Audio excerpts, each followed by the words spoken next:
മുതിർന്ന മാധ്യമപ്രവർത്തകൻ മുരളി പാറപ്പുറം രചിച്ച മലയാളി കാണാത്ത മാർക്സിന്റെ മുഖങ്ങൾ എന്ന പുസ്തകം പ്രകാശനം ചെയ്തു.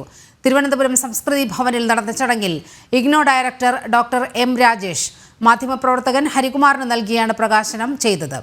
സമകാലിക കേരളത്തിന്റെ ആവശ്യമാണ് പുസ്തകമെന്ന് ഭാരതീയ വിചാര കേന്ദ്രം ഡയറക്ടർ ആർ സഞ്ജയൻ അഭിപ്രായപ്പെട്ടു.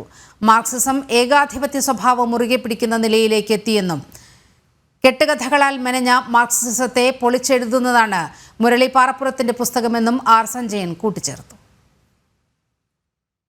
ഈ പുസ്തകത്തെ അടിസ്ഥാനപ്പെടുത്തിയുള്ള ചർച്ച അത് വ്യാപകമായി നടക്കേണ്ടതാണ് എന്നെനിക്ക് തോന്നുന്നു. കാരണം ഇതെല്ലാവരും മലയാളികളെല്ലാവരും വായിച്ചിരിക്കേണ്ട ഒരു പുസ്തകമാണ്, ചർച്ച ചെയ്യേണ്ട ഒരു പുസ്തകമാണ്.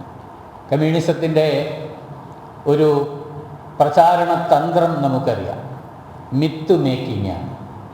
കെട്ടുകഥകളെ സൃഷ്ടിച്ച് അതിന് ഒരു മിത്തിൻ്റെ പരിവേഷം നൽകി പ്രചരിപ്പിക്കുക, അതിനെയാണ് മിത്ത് മേക്കിംഗ് എന്ന് പറയുന്നത്.